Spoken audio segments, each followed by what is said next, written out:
9:19 at Raw, Dominic called Rhea mommy Poppy because at the time they were trying to push, but Dom slipped and went mommy, and they just went and ran with it. So a lot she was like, I don't need a man to call me. I don't need a man to be called mommy. Well, Dom gave you that name, so I don't know what you're trying to prove here. It was worded poorly. And then her and Liv got in back and forth, but because once again, it's indirectly bringing up Dawn, and she does it again earlier tonight, and again she's lying or embellishing because we all know people know that's been watching like I have. I know I always say I have 30 years, but still, even this is just stuff that happened 2 years ago. Dom called her mommy. Nobody at that particular moment called her mommy. Mommy took off, it came off, Dom made it work, and it took off. And they have to keep rolling with it. So for them to try and say, oh, but Damien gave her permission and corrected her. No, no, no, no, no. They might have just did he might have did that afterwards here and let somebody try to change the history. Maybe you can go to YouTube or Daily Motion or anything like that and look up the 9/19/2022 version of Monday Night Raw because this happened right before Finn talked to AJ Styles. So when I call my podcast Wrestling Receipts, it is for this reason. I keep receipts. I know if I have to pull something up, I pretty much know a general location or a different timeline to pull something up. I am not just going to sit here and say something. Rhea continues to this day shows why I made a right choice in naming my podcast Wrestling Receipts because she's lying and I'm tired of her. Rhea is saying something about Dom. Now I'm sure this is all kayfabe and they're going back and forth. They're probably sitting right next to each other in a hotel somewhere. But I digress. So, really annoyed with her. So, I just need Rhea to stop lying. I just had to bring up what was going on this morning because it was just annoying.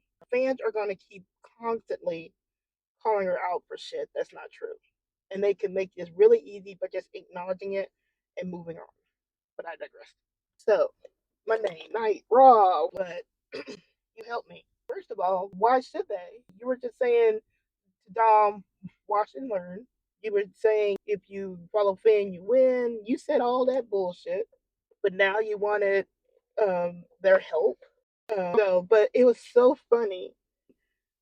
Liv, Dom, and Raquel just were so passively aggressively just reading Finn for filth.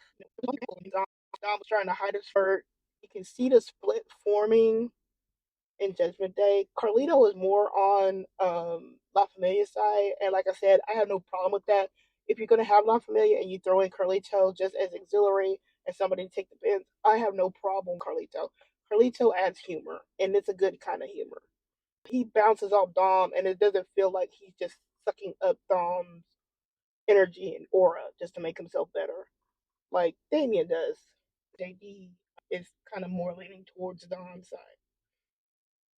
And I think it's going to come to a head soon. Probably I think this Netflix is where everything is going to come to a head, where it looks like. So let us fast forward to Liv's promo. We finally got another La Familia entrance. Big Mommy Cool looking good. And then we had Liv looking great, Dom looking great. We finally got their promo, and that's been missing of the Rhea proximity, but I'm just glad that they were able to have an in-ring promo. It was cute. We got the come here emotion, sufferable heels, and that's all they need to be. But it was just nice to see Dom, Liv, and Raquel be sufferable. Dom got booed, so he's not losing his heat. So yeah, he's getting cheered somewhat, but he's still firmly on the boo side, in the heel side. So he got booed. Introducing Liv. Liv was being really cute in her obnoxious way. She's using that megaphone again just to yell over the crowd. That's perfect. That fits them. That fits them all. I love it. They were talking about the new year, and then of course here comes this is my brutality, and here comes Rhea Ripley. She could just declare herself the number one contender. Why is it that Io had to fight for her spot for to be a number one contender? Why did everybody else have to fight for a chance to be number one contender? But Rhea can just walk in. She's already had chances. Yeah, she's pinned Liv, but Bianca pinned Liv. So doesn't Bianca have a more of a say to fight Liv before Rhea? You see how that works? So why is it that Rhea can just walk back to the front of the line? Everybody else had to fight for a spot, and then the other number one contender is just gone. And then she gets booted down to the Intercontinental title tournament. I'm just spoiler alert, sorry, but she replaces Kari because Kari. Why is Kari always getting attacked? But tonight, and then he's gonna replace that. So what? You're gonna throw Io? Now I wasn't thinking Natty was gonna win it, but it just feels really unfair. You have Io. She just had a number one contender title shot, and she gets thrown down into the Intercontinental title tournament. What? You know what I'm saying? Like, and then I guess you can run like Io and Dakota now. Make it make sense. So Rhea just punts Io down to the Intercontinental title ranks. But at least now discourse is now starting to see, and fans are now starting to see, not just Dom fans, not just Liv fans, not just Judgment Day, starting to see um problem of the Rhea Ripley vortex. Because you're just walking and declaring yourself number one contender, and they like, no, you need to earn that title shot. I don't care that you pinned Liv at War Games. You need to earn a shot, just like Io had to earn a shot. The positive thing here is that she did not announce, unless I see a spoiler that they've done this since at the tapings or something like that, because I haven't seen it yet. But at least the positive here is that they didn't declare this for the Netflix Raw, and I'm kind of hoping they don't. That Raw is going to be stacked already. Seth versus Punk and all those other matches. It's a big show for Netflix and it's open. Liv used to run from Rhea. Now she's not, and she's still full of herself and not noticing that this change in Liv's demeanor. She's not noticing that she's stepping up to her. Everything is just beneath Rhea, and she's not noticing it. And I'm really thinking, I don't think if when Liv and Rhea clash again, of course, I have to allow at least 20 to 40% for Triple H's bullshit. But I do believe when they meet again in the near future, Liv is winning this. Liv is going to pin Rhea. I don't think Rhea is going to pin Liv because there's nowhere for Rhea to go if she pins Liv. There's no story. There's nobody. The whole Raw women's division is fucked up because of Rhea and how she had a stranglehold on the division, and you're gonna put it back with bullshit.